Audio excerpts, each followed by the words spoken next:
یہ داستان ہے ایک نبی کی، نہ صرف انسانوں کے لیے بلکہ جنات، ہواؤں اور پرندوں کے لیے بھی اللہ کا رسول، جس کے دربار میں جن، پرندے، بادشاہ اور ملکہ سب سر جھکاتے تھے۔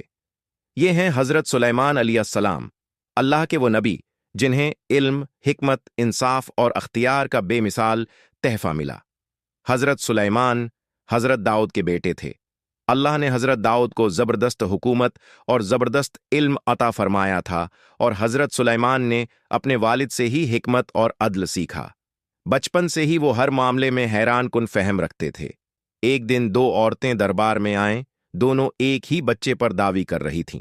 حضرت سلیمان نے فرمایا، بچے کو دو حصوں میں کاٹ دو اور دونوں کو ایک ایک حصہ دے دو۔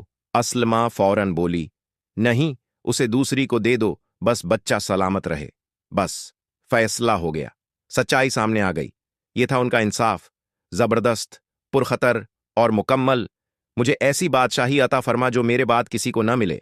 سورہ 100 آیت 35۔ اللہ نے انہیں عطا کی ہوا پر کنٹرول۔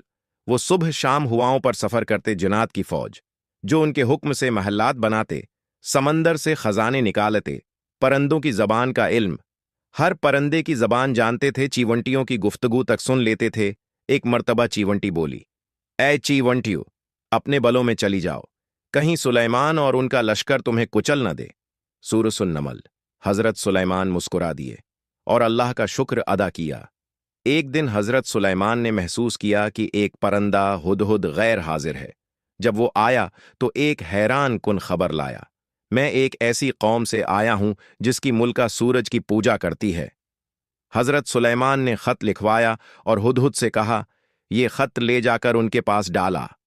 ملکہ بلقیس کو خط ملا، اللہ کے نام سے جو نہایت مہربان اور رحم کرنے والا ہے، میرے خلاف سرکشی نہ کرو اور میرے پاس فرمان بردار بن کر آؤ۔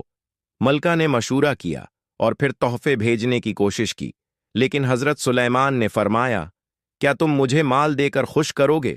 جو کچھ اللہ نے مجھے عطا کیا وہ اس سے کہیں بہتر ہے۔ پھر حضرت سلیمان نے اپنے دربار میں فرمایا، کون ہے جو اس کا تخت میرے پاس لے آئے؟ ایک جن بولا، میں اسے لا سکتا ہوں دربار ختم ہونے سے پہلے۔ مگر ایک نیک بندہ جس کے پاس علمی کتاب تھا بولا، میں پلک جھپکنے سے پہلے لا سکتا ہوں، اور واقعی تخت ان کے سامنے آ گیا۔ بلقیس جب پہنچی تو حضرت سلیمان نے تخت دکھایا۔ وہ حیران رہ گئی اور بولی، میں نے اپنے نفس پر ظلم کیا اور اب میں اللہ رب العالمین کے ساتھ ایمان لاتی ہوں۔ حصہ 4، وفات اور جنات کا راز، 5:30 تا 6:30۔ حضرت سلیمان عبادت میں کھڑے تھے، لاٹھی کا سہارا لیے۔ جنات ان کے حکم سے کام کر رہے تھے، سمجھ رہے تھے وہ زندہ ہیں، لیکن حضرت سلیمان کا وصال ہو چکا تھا۔ ایک دیمک نے ان کی لاٹھی کھا ڈالی، اور جب لاٹھی گری تو حضرت سلیمان کا جسم زمین پر گر گیا۔ تب جا کے جنات کو علم ہوا کہ وہ کب سے مر چکے تھے۔ اللہ نے فرمایا، اگر جنات غیب جانتے تو وہ ذلت کے عذاب میں نہ پڑے رہتے۔ سورہ 7۔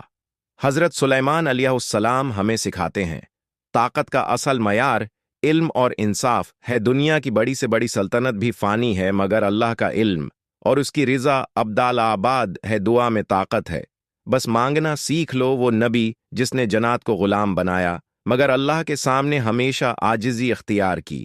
اگر آپ چاہتے ہیں کہ اللہ آپ کو بھی علم، عزت اور اثر دے تو حضرت سلیمان کی طرح دعا کریں، اے میرے رب، مجھے وہ علم عطا فرما جو تیرے قریب لے جائے۔